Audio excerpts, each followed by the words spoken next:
in the final non-conference game for ASU. Kayla Moore got the start for the Sun Devils, kind of a spot start as Lovett hits a step back two. Penn actually broke up for the Christmas holiday, allowed all of their players to go home, and then they all met back up here in Phoenix, or most of them did. Almquist, quite a long journey. She went all the way back home to Sweden as Lovett knocks down the jumper from 15 feet away. Go back to the Sun Devils.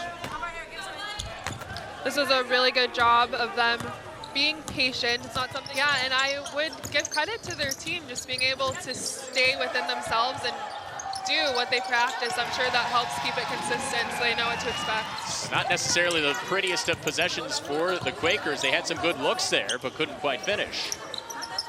Yeah. Parkinson will pop the three and knock it down. Here's Nevaeh Parkinson showing she can do it all over the floor. It's nice. Must be said, that's also a bit unusual post-Christmas. Sometimes you have a little bit of a hangover after the holidays.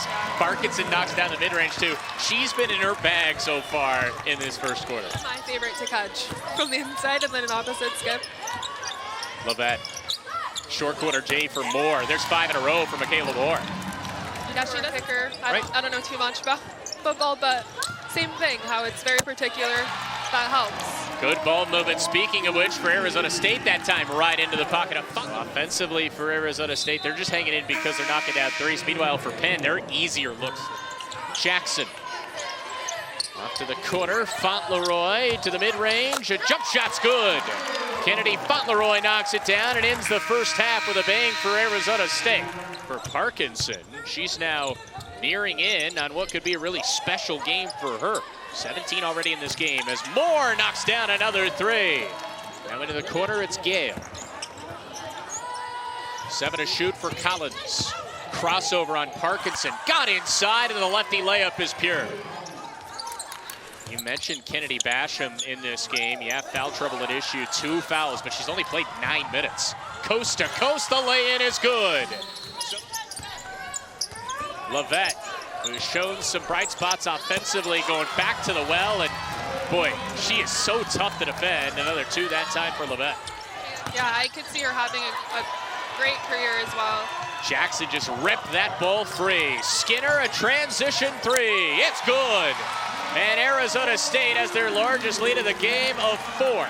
Kind of a blind meeting, if you will. No, I've never thought about it, but I actually, there are companies now that... Curling, kicking, now Jackson. Up and under. That's a tough shot, and the rebound falls to Sawyer. Largest lead for either side was 6. Swing pass out to the wing, it's Gale. They're playing through Gale a lot in this fourth quarter, and you can see why a big shot gives Penn the lead right back. Parkinson now with a 20-10 game in 25 minutes. One way to get yourself back into the game, shooting free throws.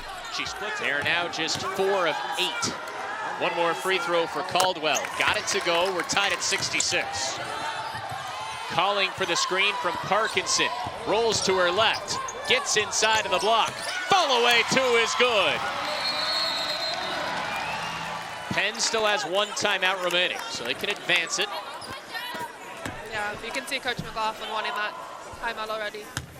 1 more for Jackson, a big one. She got it, and it's a 2-possession game, a timeout for the Quakers.